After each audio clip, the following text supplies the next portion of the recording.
are back. So excited. Dr. Humphrey is going to do the honors of introducing our first guest, Mr. Glen Mourning. It is a pleasure to be here, but it is great to have to introduce somebody who's doing so many amazing things.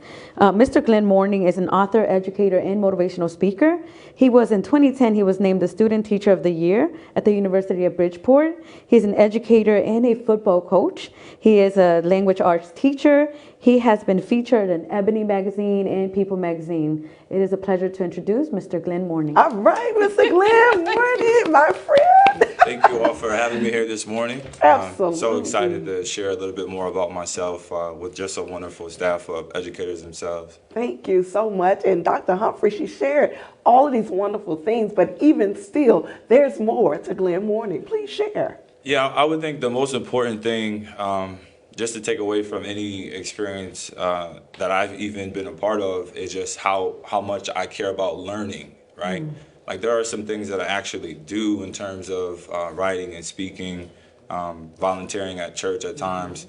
But the thing that I would like people to take away from just meeting me and interacting with me is that my passion for learning is such a deep and just committed approach to just improving not only myself, but being able to take those skills and then apply them into the communities. I love that. And you have the Crunchy series. That is actually how I met you, covering a festival by one of my co-hosts from the author show, the book talk show, Courtney Davis. Yes. And you were a part of this festival, and to see the series of books that you have, you've got to start out by sharing and telling us a little more about that. Yeah, so ironically, as a self-published author at the moment, I was a struggling reader until I was about 10 years old. Wow. Growing up in Danbury, Connecticut, I didn't necessarily have the strongest foundation in terms of language and development, perhaps.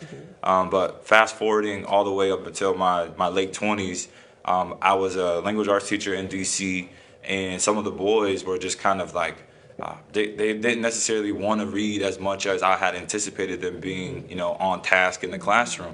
And a lot of people contribute that to sometimes just being disinterested or just their behaviors.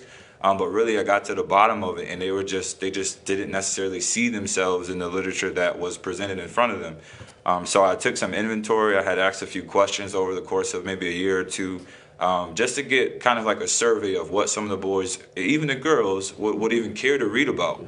And it struck me immediately that some of the concepts in terms of how the family the family life, is shaped in some of our homes, especially in the cities that some of our boys come from, and just the day-to-day interest that they share with amongst themselves that may not be something that teachers without that background and without that, that development themselves would initially just go to as like, let me find these type of books.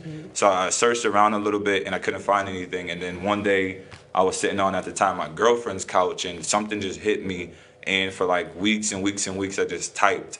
And with all of that kind of being said, the Crunchy Life series was kind of born from that process of just saying enough is enough in terms of watching some of our boys just take books and just pretend to read them. And I really just went in and created what is referred to now as the Crunchy Life Kids series, that is jam-packed with even a curriculum guide for students to use to do reflections and develop their own social and emotional development as well. Just reflecting on how they make connections to the characters themselves. But just in short, right, the Crunchy Life series is about a 10-year-old boy named Charles Anthony Thomas who goes to a fictional charter school in D.C. And he's dealing with some real issues, some things that some of the kids in the neighborhood have really gone through and they bring into our spaces every single day, right? His father is absent in terms of incarceration. They've lived through poverty at times. But his teacher quits in the beginning of the school year. Unfortunately, it's something that I've seen happen in real time. Yes.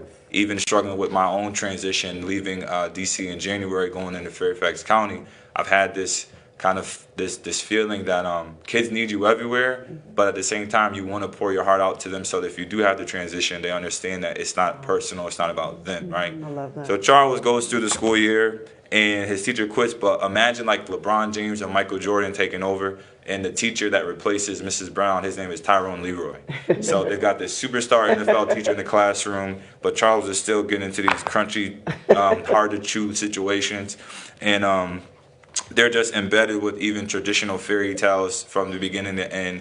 The easiest one to visualize is in book 5, just in short, how they have a basketball tournament and Calvin can't stop the kids from scoring because his legs are kind of like made out of straw. And then Jamal can't stop the kids from scoring on the other team, like his legs are made out of sticks. But then Charles ends up stopping the kids from scoring as if his legs are made out of bricks, like the gingerbread man, like the 3 little pigs had to switch up their homes. So you'll hear the gingerbread man, you'll hear Cinderella, Goldilocks, the Beauty and the Beast.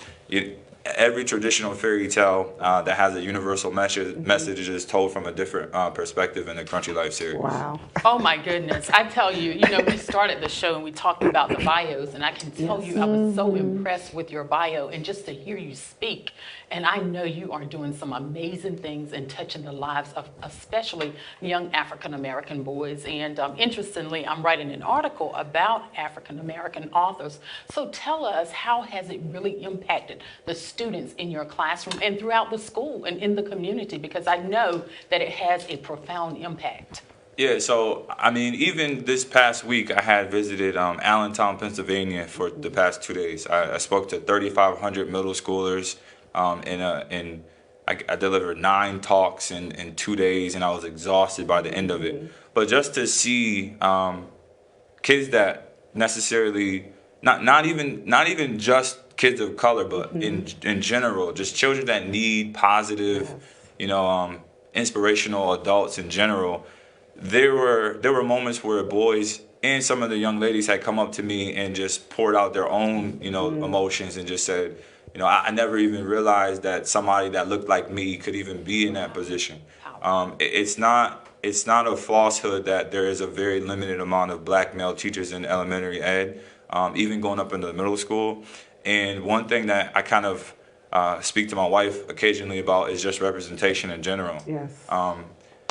I don't necessarily know outside of DC how many black male teachers are really in K-5 buildings. Most of the time when I travel somewhere else, they look at me as some type of like a superhero. And unfortunately, although you would assume that there's this huge benefit of being a man of color in a space full of children of color, right, where there's some supposed connection, unfortunately, sometimes the kids in those environments have been broken by black men. And there's sometimes this pushback and an opposite reaction. So the biggest part is not just showing up, but it's showing up consistently and not quitting and giving up on those kids that see you for somebody larger than just the teacher in the space. Excellent. Awesome. Yeah. One of the things you mentioned is representation matters, and it does. So what is the next steps? What are we doing next? Yeah, it's just continuing to spotlight kids who have had success in terms of following some of my talks and some of the encouragement that I've provided. So ironically enough, right, so you have the Crunchy Life series, but in regards to next steps, even if I was to deliver a really strong message in front of 1,000 kids, there was a time where that was it, right? So what I did then was I created a self-help guide titled Care More Than Us, meaning care more than us adults do. So in terms of the next step, this is a very tangible piece that students and even parents can take in terms of the continuation of those conversations, where they're given advice, where they're given different strategies in terms of dealing with some of their emotions that are hard to communicate to adults. And even then, there's still more to do in terms of the student workbook that then corresponds directly with the advice and the guidance. My goal right now for the next, I would say it would be my life's work, is to continue to create within my own camp, but at the same time, just push the narrative that it's not the fact that our kids that look like us don't want to read or don't care about reading. It's just that we haven't made that connection to bridge the gap. So as soon as there's some authentic, genuine connection to some of the things that they experience on a day-to-day basis, I feel that there'll be more buy-in. So my whole goal and my purpose in life is, for one, just to show as much love as I possibly can to kids that are coming from these broken environments, but to also leave them with something tangible that they can actually have some action steps to move forward with. Wow. I love it. I tell you. Amazing. Just It amazing. really is. It really is. And so, Glenn, you go around all over the United States. I've seen you from here to there. How can individuals reach out to you should they want to book you to come to their organization or school? Yeah, so the easiest is to visit my website. It is my last name, Mourning, followed by the word knows, like knows everything, which I don't. It's kind of like a joke and a play on words, but it's mourningknows.com.